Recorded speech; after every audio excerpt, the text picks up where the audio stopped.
चल छोटू, जल्दी कपड़े बदल ले। आज मेरी मुनिया का छठा जन्मदिन है। मैंने उसे वादा किया है कि आज उसके लिए बढ़ा वाला केक लेकर जाऊंगा। हाँ उस्ताद, मुनिया तो सुबह से ही राह देख रही होगी। कहाँ की तैयारी हो रही है रामू?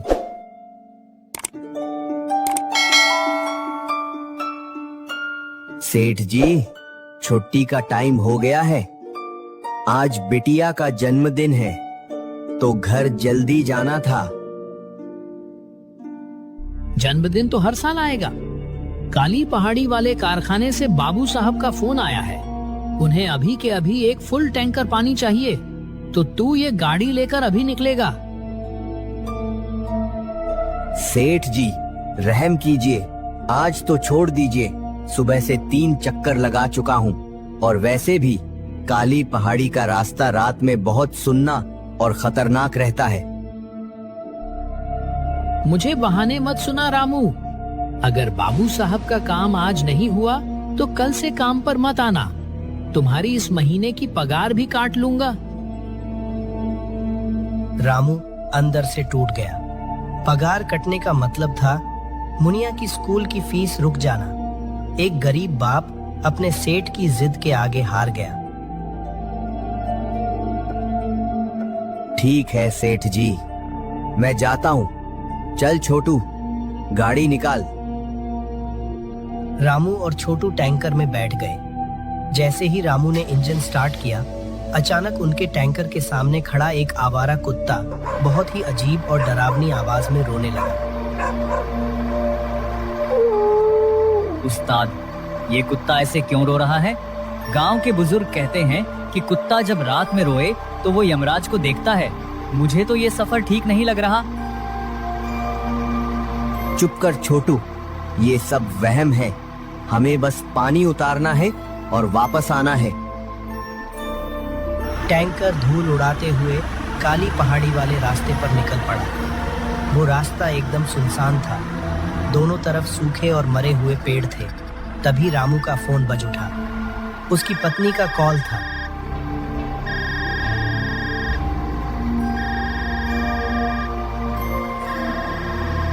कहाँ हैं आप जी? रात के 9 बज गए। मुनिया ने रो रो कर बुरा हाल कर लिया है। वो केक काटने ही नहीं दे रही। कह रही है बापू आएंगे तभी काटूंगी। मुझे माफ कर दे सीता। सेठ जी ने आखिरी वक्त पर एक जरूरी काम थमा दिया। तू उसे समझा। मैं बस ये टैंकर खाली करके सीधा घर ही आऊंगा। आपके सेठ को गरीबों की कोई परवाह नहीं। जल्दी आइएगा, बच्चे का मन टूट जाएगा। रामू ने फोन काटा। गाड़ी थोड़ा धीमे लो, आगे कुछ गड़बड़ लग रही है। रामू ने हेडलाइट की रोशनी में देखा। आगे मेन रोड पर एक बहुत बड़ा सूखा पेड़ टूटकर गिरा हुआ था। पूरा रास्ता बंद था। हे भगवान, अब ये नई मुसीबत। रास्ता तो पूरा ब्लॉक है। उस्ताद, अब क्या करेंगे? यहां से पीछे जाने में तो 2 घंटे और लग जाएंगे। पीछे मुड़ने का समय नहीं है छोटू। दाईं तरफ से एक कच्चा रास्ता निकलता है जो सूखा गांव के अंदर से होकर जाता है। हमें वहीं से कारखाने तक जाना होगा। सूखा गांव? उस्ताद, आप पागल हो गए हो। वो गांव तो 15 साल पहले अकाल पड़ने से पूरा उजड़ गया था। लोग कहते हैं वहां आज भी उन प्यासे लोगों की रूहें भटकती हैं। मैं उस रास्ते से नहीं जाऊंगा। रूहें कुछ नहीं होती। मुझे मुनिया के पास जल्दी पहुंचना है और कोई दूसरा रास्ता नहीं है। तू बस शांत बैठ। रामू ने टैंकर को उस डरावने कच्चे रास्ते की तरफ मोड़ दिया।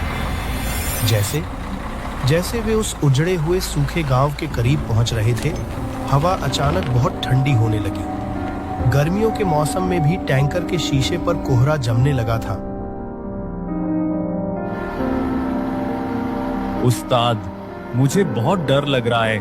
इंजन की आवाज भी कैसी अजीब सी हो गई है।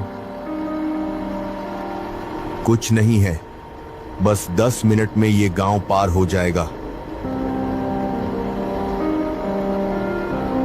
टैंकर के भारी पहिए सूखे गांव की उस उबड़ खाबड़ और वीरान जमीन को कुचलते हुए आगे बढ़ रहे थे। रात का अंधेरा इतना गाढ़ा था कि टैंकर की पीली हेडलाइट भी बस कुछ ही मीटर तक का रास्ता दिखा पा रही थी।